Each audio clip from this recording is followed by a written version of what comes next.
All right, well, let's go ahead and get started, Leanne. You got it. Hi, everybody. Good evening, good afternoon, wherever you might be tuning in from. And Happy New Year. I hope you guys all had great holidays. We missed everybody. So here we are back in the saddle. And just want to say that if you guys have any questions, if it's an urgent question pertaining to what he's talking about at the moment, you can pop it in the chat or raise your hand and we'll get that question answered. Otherwise, we'll answer all questions at the end of the presentation. Also, just want to make sure you guys know you're being recorded so we can put these into our member portal for our members to watch. So we got to put that out there too, that you're being recorded. And if you don't want to be recorded, then sorry.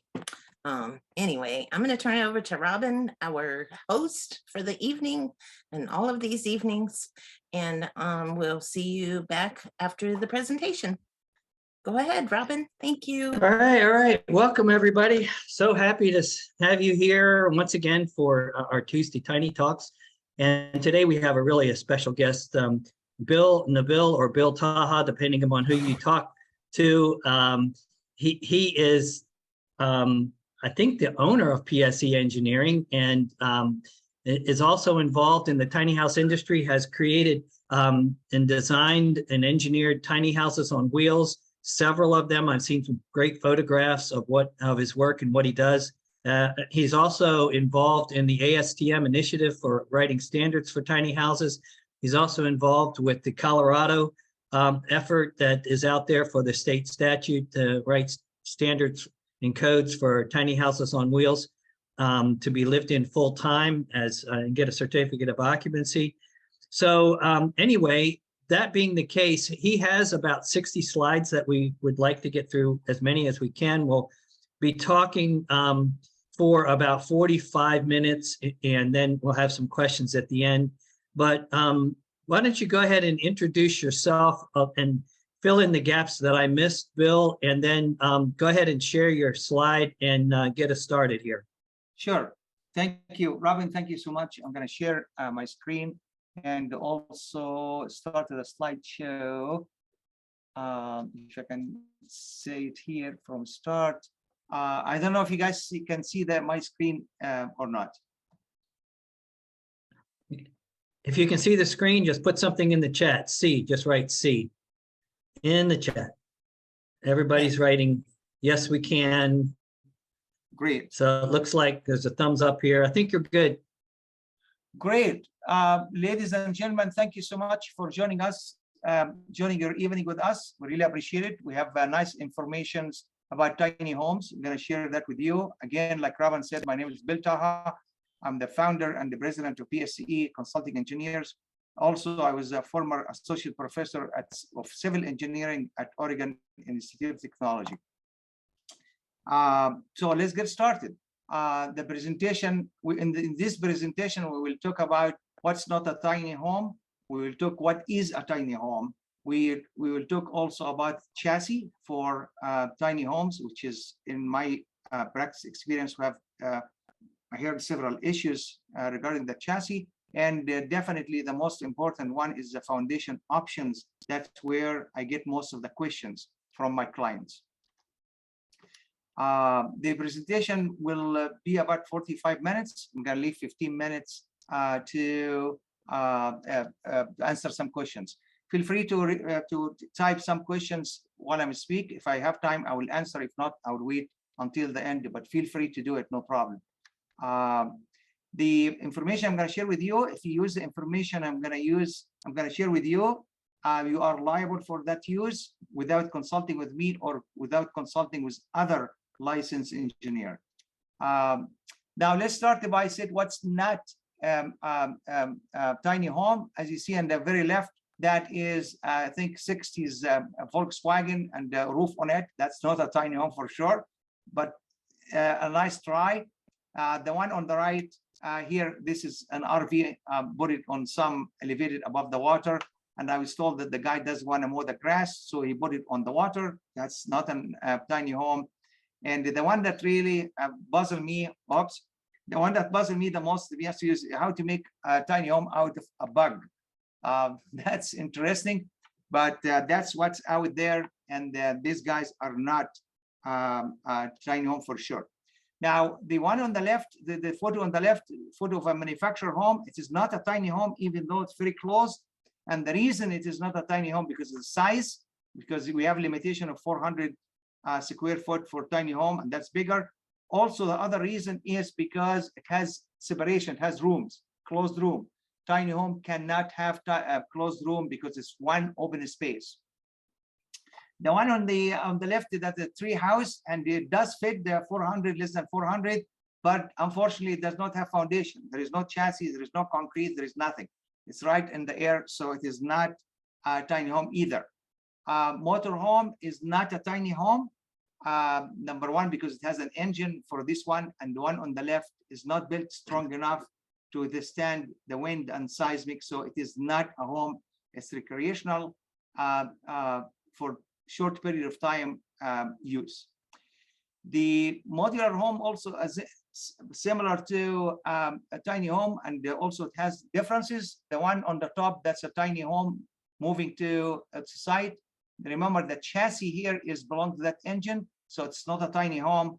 And the one in the bottom definitely moved here by the truck, not its own wheels, so it is not a tiny home as well, even though both of them built on this could be in the same factory by the same manufacturer, but this two is not a tiny home for the reasons I just mentioned. Now, what is a tiny home? A tiny home, usually it's about 400 or less square foot. Most of tiny homes are on wheels and on vehicle chassis. They are open space, single open space, like a studio kind style. You cannot have rooms inside. You are allowed to have a sleeping loft that's less than 5 foot high, which that's deviation from the requirement of the residential code, which require minimum height of 6'8". There's exception for tiny homes, which is, I'm glad they did it.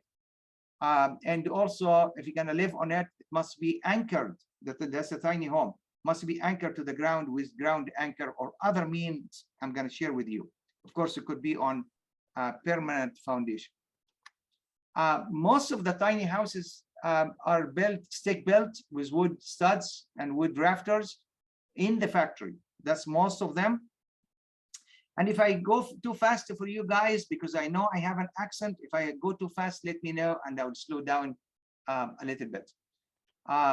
The tiny homes, as I mentioned, can have a loft, and the loft could be less than 5 foot high.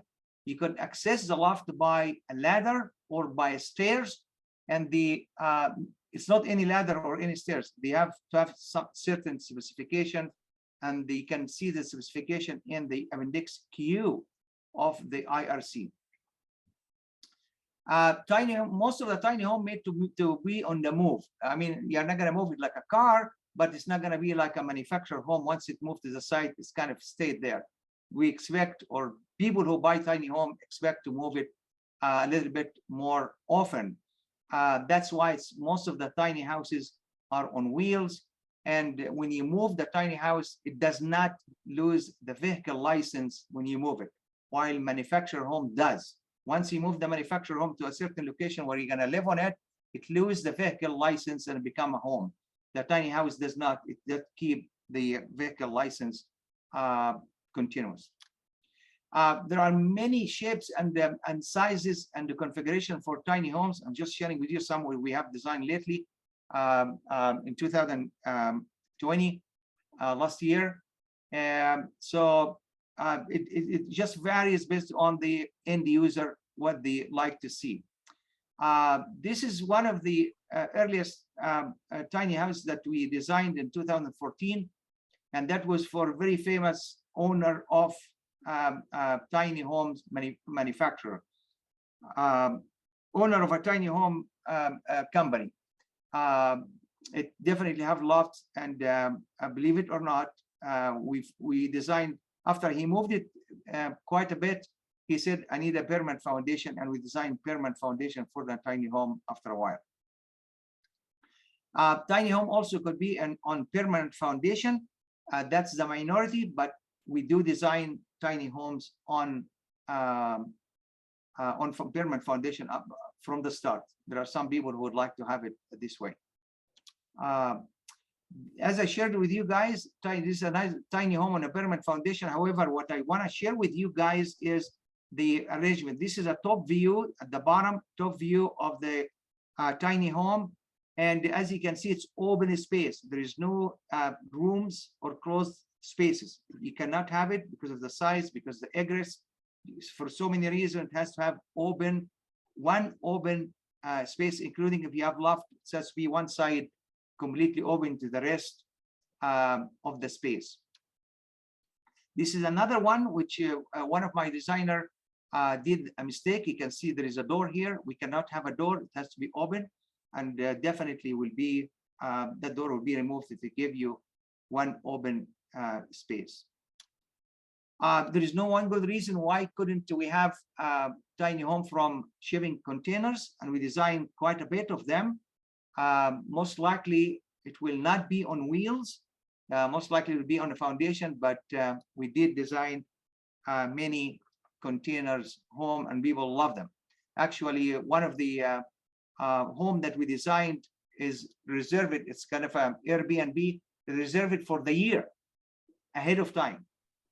Why? I don't know. I visited also the container park in Las Vegas. Do you guys know about the container park? I mean, you won't believe it. They get 3 million visitors a year, even though it's outside the compacted zone, outside the all the strip, but they still get 3 million visitors each year. One of the most question also I get, which code can I use for tiny homes? Unfortunately, currently, there is no one code that can fit this criteria, and you can use it for the design the entire tiny home. We definitely start by, especially for electrical, mechanical in the IRC. Now for the layout and the special exception for tiny homes are presented in Appendix Q of the tiny house. For tiny house, that's in the IRC. So you can start there. Not very structural, very much. It's mainly for the electrical and the ventilation and all the things. We sometimes go also to hot code for the chassis. What's the criteria for designing a chassis? We go to the hot code, but there is no single code that you can use to design tiny home, unfortunately. The International Building Code also, we use it for tiny homes, for parts of the tiny home. And it's also beneficial to know. The one I want to also attract the user of, that you also contact your local building department. I'm gonna just use Oregon because our company headquarters is in Oregon. Oregon has Oregon regulation of tiny homes, and it has regulation for tiny homes, which, by the way, much loose compared to the typical residential code. So it is advantageous that you look at the regulation provided by your state or even by your local building department to take advantage of the relaxed requirement for it. Now, for Oregon, also Oregon, they have Oregon Manufactured Dwelling and Park Specialty Code. While it's not applicable very much directly to the tiny home, but it has very nice information about the foundation, how to tie the tiny home to the foundation. So if you see something for manufactured home, please do look at it. It could have good information for you. It could not, but it's worth the try. Now, the good news is the ASTM organization is forming a subcommittee for the tiny homes. The chair for this committee is a very successful lady. Her name is Julia. I do have hard time with the last name a little bit, and my apology for that, but I'm gonna get help. It's a little bit longer for me. So my last name is weird, but it's 4 letters. You can say it easy. So, but this one a little bit long. But Julia is a wonderful, successful lady, and I'm really proud of her. She chaired the first committee meeting, and she did excellent job. The one I have to share with you guys also is my friend Janet Thom. Janet is the founder and the president of the Tiny Home Alliance Association.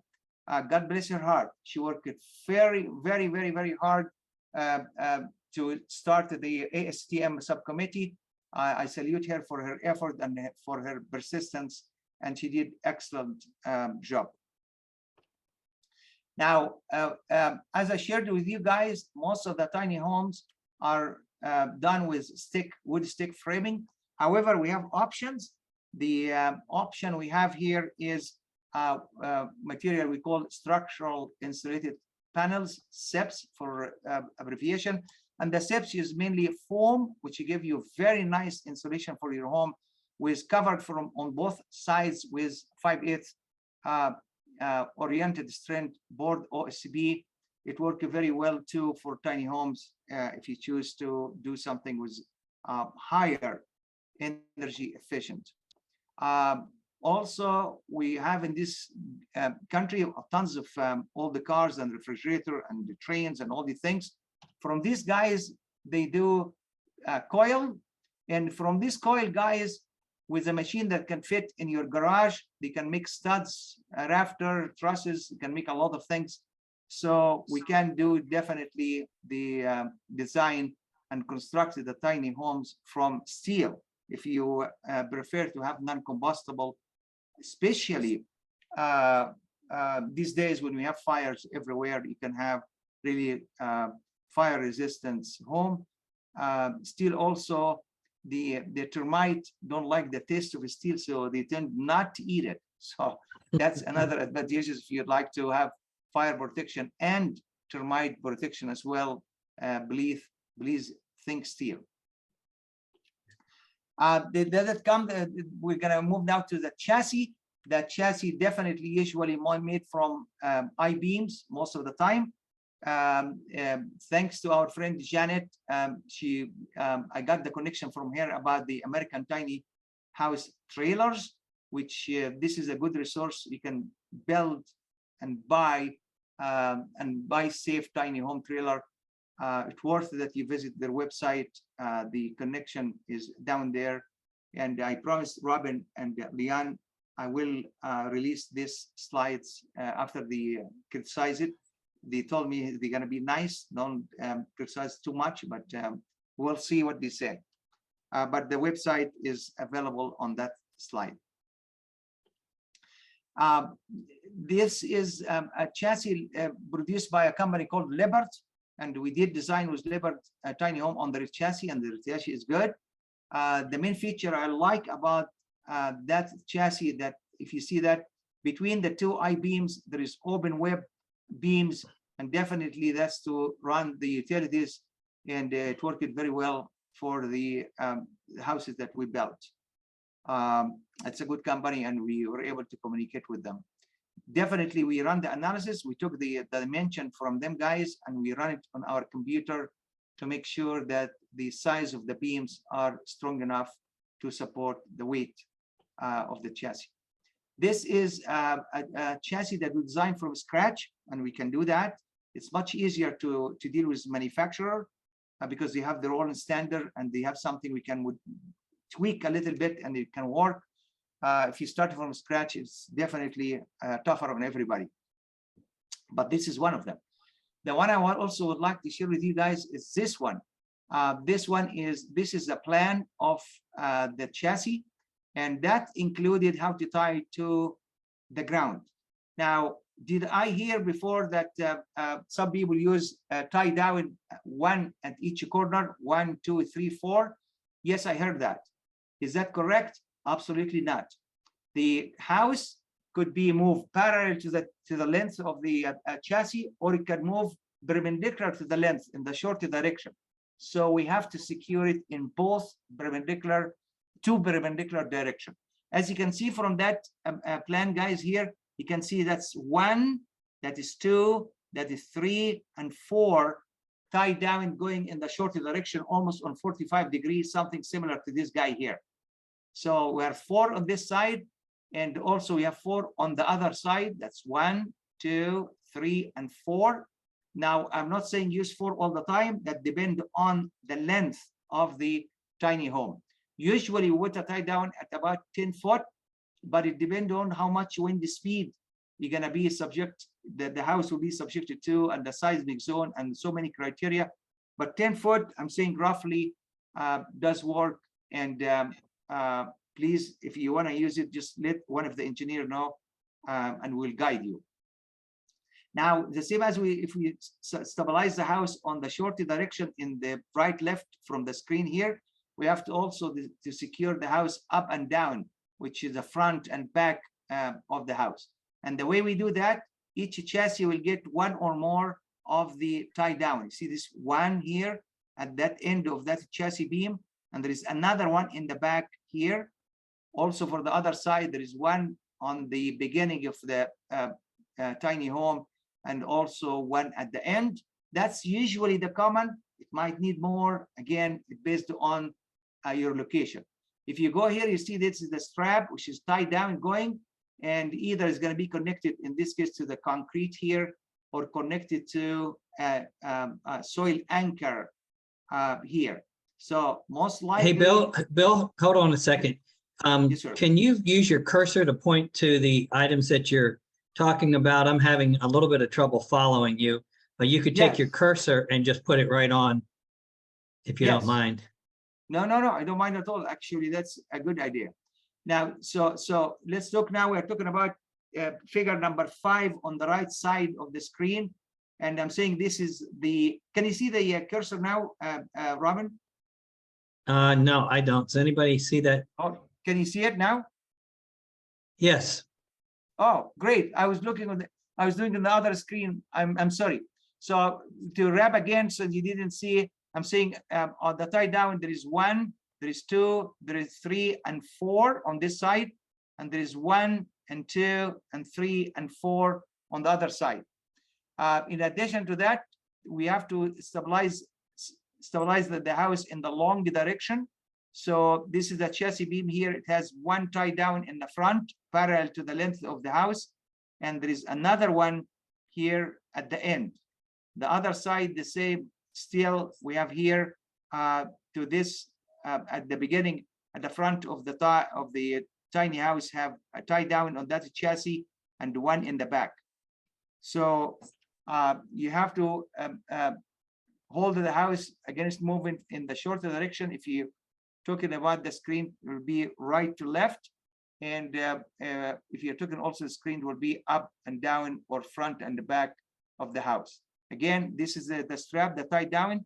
In this case, tied to a soil anchor here. In this case, this most of the time we use it for tiny homes. If you are using for manufactured home, sometimes we have concrete, and we can tie it to the concrete instead of the soil anchor. If you go to the next slide here, I just want to share with you that the minority of people use the tiny house on a platform and then on a chassis. 1, 2, 3 items. This is the minority, and some people ask for it. And since they have the money and they ask for it, they get it. We do it for them. The majority, we just tie the tiny house directly to the chassis, and chassis become the floor. This is the most common one. This is a photo from a video from a very good company, and I don't have a stock in this company, by the way, but I just happen to like them. Jacobson Homes. You can see the chassis is from 2 I-beams, and again, instead of hollow or open web cross beams, they dropped the cross beam so they can have corridor for the utilities. This is another company. By the way, there are several companies, but one of the company we dealt with also is Iron Eagle, and they can see the chassis here made from tubes rather than I-beam. Now, the problem with the chassis is you cannot design the chassis or the trailer for the weight of the tiny home only. We usually design for double the weight of the weight. Of course, before you tell me, Bill, you are conservative, it's overkill, it's not going to go anywhere, which is that we hear a lot, that when you drive the house on the highway, if the road is not, which I doubt it, most of the road has some issues and sometimes bumps, then the weight of the house on the chassis become dynamic. Once it become dynamic, you have to design for more than the actual weight. Otherwise, you will have issues with the trailer and my suspicion is part of the problem that some people have with the chassis. Sometimes it is under designed, and sometimes that just it is under sometimes under designed for the weight of the home itself, the tiny home, and sometimes under designed because they did not take the dynamic effect driving during the driving and transportation of the tiny house. Hey, and Bill, could you go back to that slide for just 1 second? Yes, sir. Just wanted to point out to everyone, this looks like what I would call a drop axle. We're always fighting the height of the loft when we're designing a chassis, if we're going to have a loft in there. And some of the I-beam designs that you saw earlier in the slides are going to be higher than this drop axle design here. And so if you are looking for a lower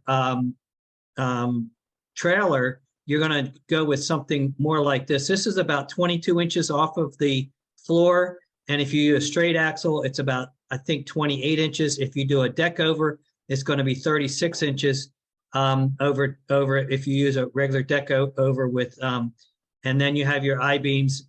They're usually 8-inch I-beams for the park model design in ANSI 119.5, and I think they're 10 or 12 inches in the mobile homes. I'm not sure about that, but that's something that we're always fighting, is the height in the loft.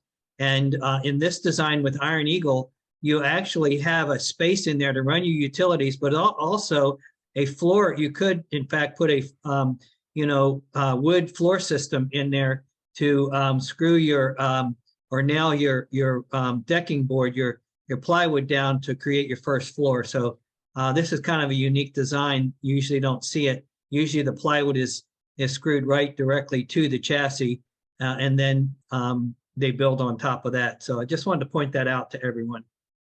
No, Robin, thank you. Very good. Very good point. Very good point. And the reason sometimes shallower beams, Robin, work because the length of the tiny home usually smaller compared to the manufactured home. So exactly. So you're always fighting.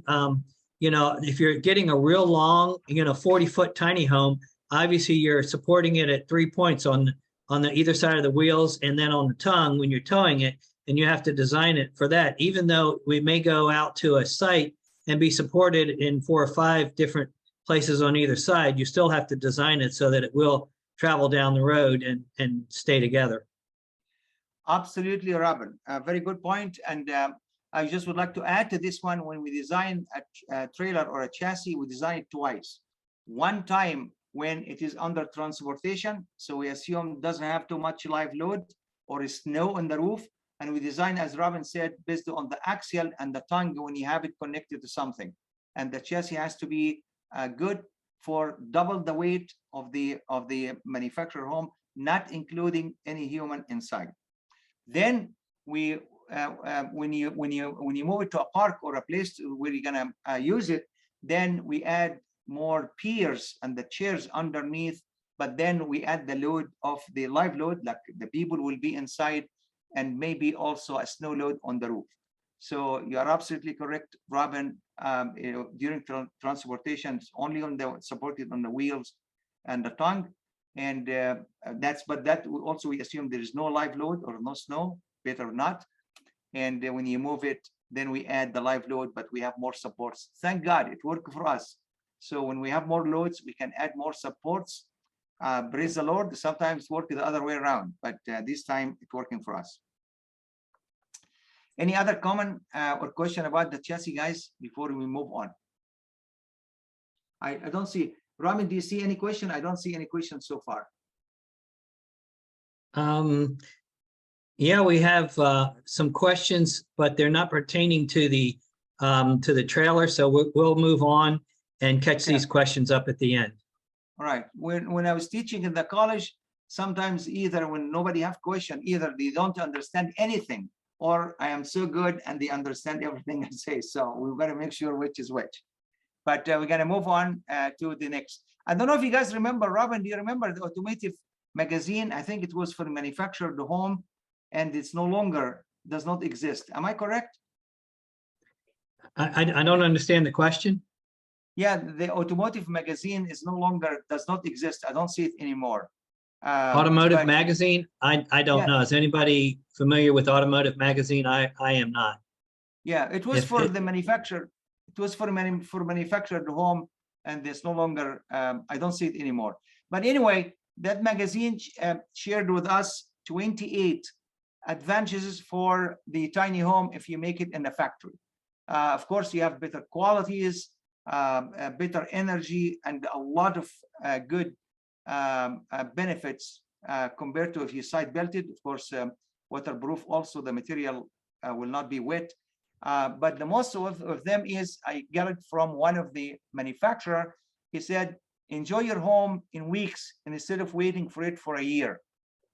He's trying to say, if you order from the factory and maybe we have it already, you can enjoy it right now or in weeks instead of waiting for years or a year at least to build it on site. And I found that to be very much true, because you and I maybe modified or upgrade our homes, and the plumber and electrical guys and the framer will not show up, and then maybe they are sick, their car broke down, and all these excuses that we have. When I was teaching, I used to hear, of course, some guys, their grandma died 2 or 3 times in a single year.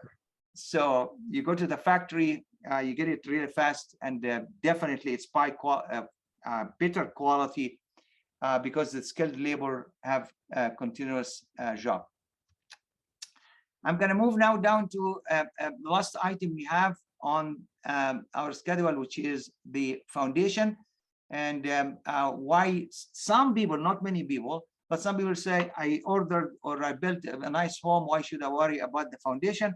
The answer to that, if the foundation and the house are not married together, tied together, then we always have problems under wind or seismic. The photo that we see, that's an actual house that had a part of the foundation, unfortunately damaged, failed due to earthquakes. And definitely we don't want that to happen to you guys. So other photos of the house, you can see the one on the left tilted. You can see the one on the right here that completely abandoned the foundation very much. And of course, if you are in a coastal area, believe it or not, we see some houses flip completely. Actually, when I heard that a shipping container was flipped on a parking lot one time, which is very heavy, I was surprised, but it does. Wind can do a move and flip homes if it's not tied to the foundation. Now, for tiny home, because it moves a lot, we have to use economical system. You cannot tell the guy who built or have a tiny home, pour concrete and do this and that, and he's going to move it in a year or 6 months or so. So we have to use temporary but stable, strong means of attaching the tiny home to the ground. Now, have I been contacted by some individual contractor and unfortunately engineers loosen up on the tying the house to the foundation? And I said no, and I lost the business, and I'm glad I did not be part of it, because it does cause problem. It's better lose business than you have a lawsuit on your hand. So we for tiny home we use 2 systems, which, by the way, to be honest with you guys, we borrowed it from the manufactured home and we tweaked it a little bit to fit lighter load, because tiny home is light, however it is narrow, so it can flip easy, but it is lighter as well. So things working for us. So what we use is 2 systems. One system for vertical loads, and when I mean vertical loads, I mean the weight of the tiny home itself. In addition, of course, the weight of the people who are going to occupy the tiny house, and in the area that has the snow, it also have to support the snow, the people, and the self weight of the tiny home. The most economical one, guys, that we use is stack of cement blocks. You can see this stack of cement blocks under the chassis and also around the perimeter. I just want to share with you also, the first time I attended a seminar about that, I kept asking the presenter, don't you need mortar? The guy said, no. I said, are you sure? And the guy said, yes. So yes, this stack of concrete blocks called piers does not have mortar, does not have steel inside, does not have grout inside. Just a stack of hollow concrete blocks, and you put some wood to adjust it to the height that you want. That's what we use for vertical loads. Very cheap, very economical. If somebody would like to move it and take it with them, they are welcome, and they can also leave it there and buy another one in the other location.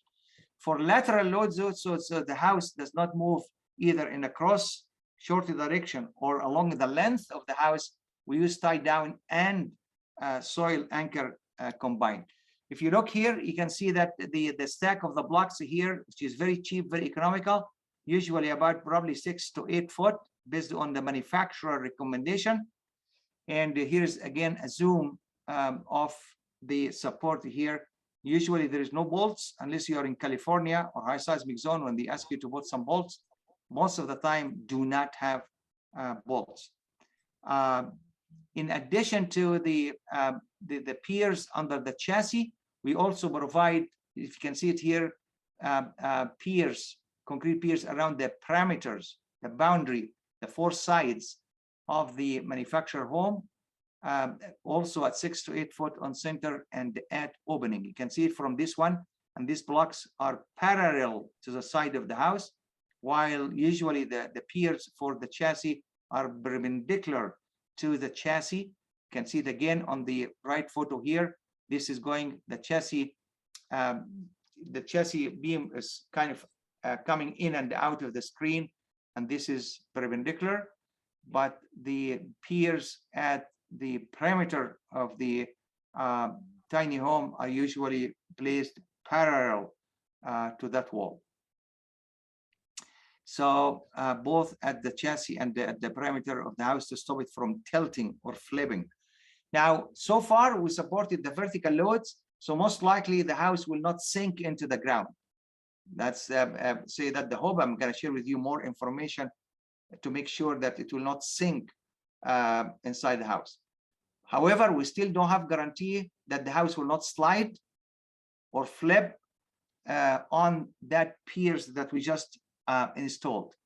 Then we're going to do the next step to stabilize the house from sliding or tilting, which is going to install certain amount of tie down. The tie down usually wrap around the chassis beam and go down. Either you're going to be connected to concrete, which is usually for manufacturer home. I'm going to show you what we do it for tiny home coming up, but it has to be grabbing the chassis beam and tied, anchor it down to either soil anchor or something different coming up. So with this one, we will ensure that the house will not slide sideways or flip due to wind. As you can see, the tie down is not 1 or 4 at the corner. That's not the case. You can see here 1, and you can see the next one at 10 foot, and the third one, and so on, to secure the house against sliding in the short direction, perpendicular to the ridge if you have a ridge. Again, this is the similar chassis was tied down. Again, this is 1, 2, 3, and 4. On the other side, again, 1, 2, 3, and 4. And then we have in the long direction 1, 2, 3, 4 to anchor the house to the ground. Now, I'm not saying usually both 4. You say Bill said that 4 more and that's it. I'm just saying this in this particular one, 4 was enough. You may need 5 or 6 based on your wind and seismic zone that you have. Again, the tie down or the strap wrapped around the chassis beam, going down almost at 45 degrees. I mean, give and take, and tied up to the soil anchor here. Now, if you see it also in the photo again, you see that this is wrapped and going down. This is the one for the short direction and the perpendicular to the chassis beam. And there is another one that's bolted to the chassis beam and going parallel to the chassis beam, so the house cannot move right and left or front and back. If you can extend the strap or the tie down and make the soil anchor sloped and parallel, that's your best option, will give you the best results.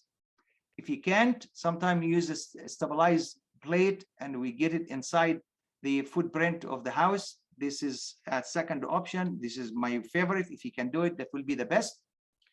But this is also could be used. So guys, on that soil anchor that we're looking at, it's basically a like a 1/2-inch rod. It's what I've seen with some screw type mechanism at the bottom, and they screw these things into the ground. And then in the top photograph that you see right there, where you have to use a plate, if you can imagine a force being put on that strap trying to pull that rod out of the ground, it will cut through the soil very easily. But if you put that stabilizer plate in there, it stops that rod from cutting through the soil and creates the hold down that you're looking for. In the other picture at the bottom right hand, it would have to pull that if a force was put on that strap, that hold down strap, then it would have to pull that anchor out of the ground in order to have it move. Absolutely, Robin, true. Thank you for the additional notes and explanation. Your English is better than mine, by the way. That's good. That's good. In the next slide, guys, I'm going to share with you another tie down that goes vertical from the side of the house. So from here going down rather than from the chassis. So let's go to it right away. And here is the tie down strap that we attach to the side of the house and going vertically down. This is another type of it. But if the contractor call you bad names, do not tell them I told you that, because in order to install this one, he has to remove some of the siding, and definitely that's inconvenience. But I want to share with you that it does exist, maybe for repair or something, you can use it. It's your choice. We use both of them based on the end user preferences. And if he knows ahead of time that he's going to use this, he can put this plate on there prior to installing the siding, and so the home could come ready-made. With the way some of the tiny houses are designed, you can't really loop around an I-beam because the main runner that is there has the plywood screwed down directly to it. Some manufacturers are putting on what we call D-rings in order to attach the chassis. But this is another option here that if the builder knows ahead of time what he's going to use, he can put this on, and then basically on site it can be attached to the straps. Absolutely, Robin, that is true. And I just would like to share with you. So in inland, the people will call you bad names, and please don't tell them I share that with you. But on coastal area, it is required to have it. Actually, the strap will go all the way, in some cases, to the roof to grab the tiny house from the roof all the way down to the soil anchor. So inland, you have options. In coastal area, you may not have options. As Robin said, the soil anchor usually it's have 1 inch or 5/8 rod with helical plate disc at the end. Some of them come this way, and some of them come with a special anchor to receive the tie down, as you can see it here. And they come in different shapes and different length. If you can see it here, that's definitely 15 inch. That's baloney. That's for something else. But starting from 36, we are talking about some anchor. We go to up to 60. And when I specify usually minimum 48 to 60. And it's not because I'm an engineer and I'm a conservative and I'm not building a serious tower and all these things that we hear, which I appreciate, and it doesn't bother me at all. But if you put a soil anchor, a short soil anchor, let's say 36, and it rain and you have the soil are wet, you're out of luck. it will come out of the ground. However, if you do a little bit extra money and extra effort and use a longer one, then the chance that it will be loose when you get rainy season or rainy days will be much less. And I will learn it through my life. It's better to be safe than sorry. So it's advisable that you spend a little bit more money and use the longer one. And don't worry. I remember when it snowed too much in my area, and I designed my building with heavy joists. Everybody else was running crazy to remove the snow from the roof because the snow came a little bit heavier than usual. But if you build the roof a little bit stronger, even maybe stronger than what the code required, you don't have to scramble and try to remove the snow. You can take heavier snow, and that is similar to here. If you train and you have longer soil anchor, you will be much safer compared to the people who use shorter soil anchor, because as you know, a clay soil, for example, is very hard when it's dry, but once it's wet, it could be very loose. So I advise that's a good point. And you know, it matters not only the type of soil that you're using for the anchors, but it also matters for your supporting the loads, also the soil type and the size of your footing underneath of your cinder blocks, what size plate you're going to use there. Bill, we're at 10 minutes of the hour now, and I know that you might be able to come back next Tuesday. Is that true? Yes, I'm available next Tuesday, Robin. That is true. And I see you have about 26 more slides to go. No, I know we're not going to get those. No, I agree with you. Let's see if there's some of the question and I can answer. That would be great. All right, why don't we do that, guys? Why don't we open it up to questions from here on out? And I know, Leanne, if you've got some questions that are on the chat, if you could share those, that would be greatly appreciated. All right. You guys put your questions in the chat and I'll ask them. Nancy had a question earlier. If tiny home equals one single space, does this mean no ground floor bedroom is permitted? To the best of my knowledge, the answer is correct. Yes, it is a studio rather than one bedroom.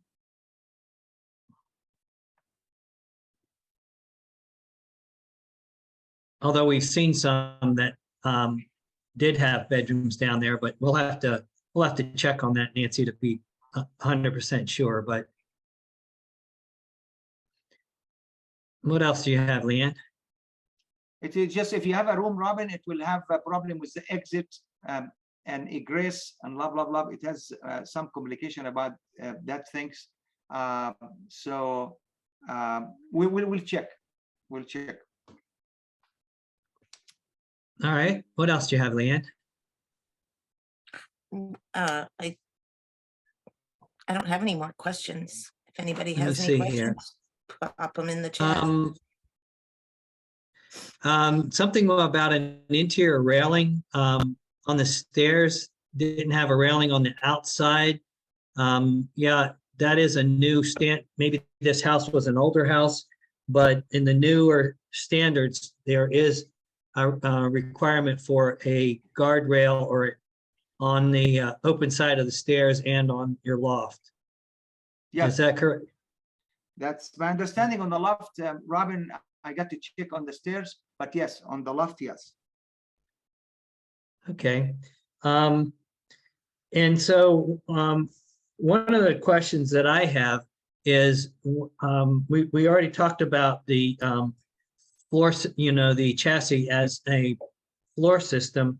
In order for a chassis to become a prescriptive floor system, like a wood chassis, a wood floor system, like a wood floor system in IRC, is that a big deal to create all of your the verbiage and everything to come up with a prescriptive floor system? that would use the chassis? Robin, I have done tables for so many other industry, to be honest with you, and I'll be glad to develop one. What we do it, we say, for example, for 100-mile-per-hour wind, and the tiny home height is say 12 foot. This is our recommendation. For 100, for the wind speed 120 miles per hour, and the house is 12 foot. Here is the recommendation. If for the same wind speed 120, but the tiny house is 14 foot high, here is our recommendation.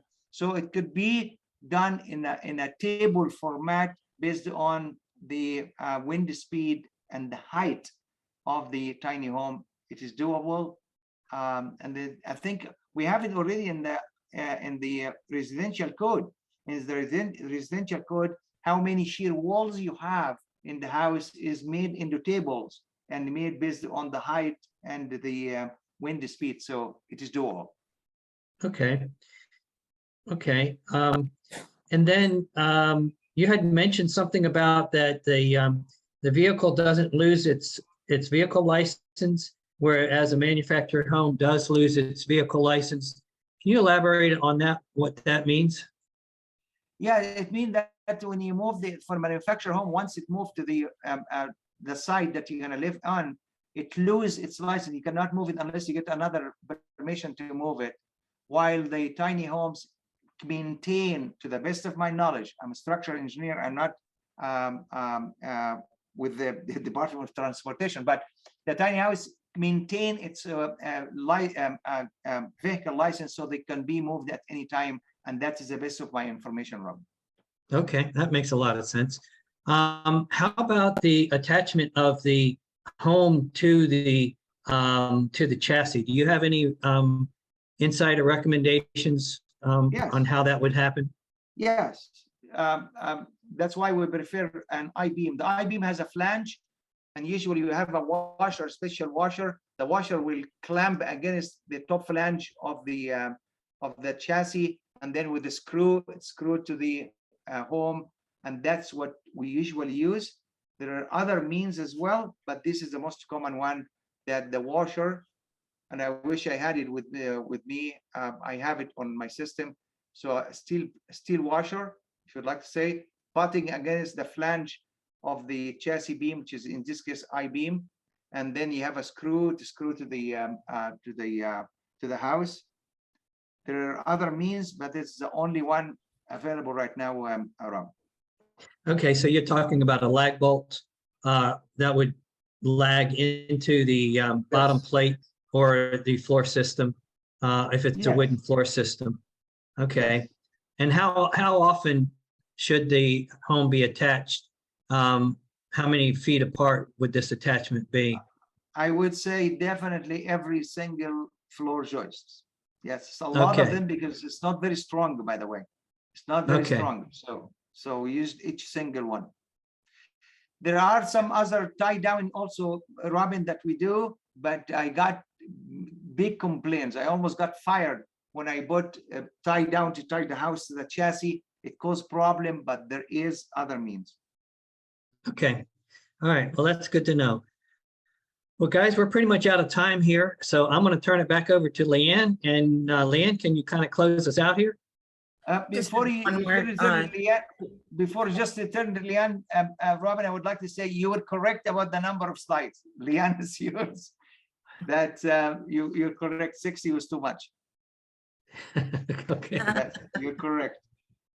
Sorry, Ben, Leanne, go ahead. It's yours. Oh, that's okay. I'll close it down in 1 second. But Ben has a question about what you mentioned about the single space. He's wondering if that is, I know the answer to the question, but are those rules about tiny houses being one single space actual NOAA restrictions and not having doors, etc., or just opinions about what the definition of a tiny house is?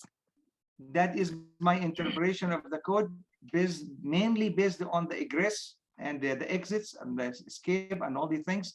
But the door is allowed for the bathroom because it's not livable space.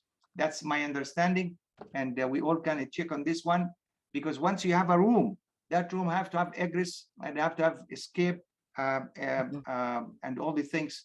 So that's my understanding. It's not still verbatim in the code, and we all can check on this one. Yeah, we'll get Okay. back to you on that one. We'll have an answer by next Tuesday. How about that? That would be great, Robin. Okay, all right, well, that concludes our presentation for the evening. We thank you a lot, Bill, for taking your time to spend with us and give pleasure. us that great info. I know everybody got a lot out of it. Tomorrow night, we will have Robin and Scott Banta, who will be reviewing how to build your own tiny house development, tiny house village neighborhood. So we'll have that tomorrow night, and we'll have Bill back next Tuesday to finish his slides and give us some more info. So if there's no more questions, you guys have a great evening, and we'll hopefully see you tomorrow. If not, we'll definitely see you next Tuesday. Thank you Beautiful, so much Leanne. for being with us. Yeah, Yes, sir. don't forget the link, Leanne, for me, if you would. The The link for the debrief. Oh, yes, yes, Okay, I'll send that, or Right. Jordan will send it. thank you. Thank you. Thank you. Bye, Bye. everybody. Bye, everyone. Have a great night.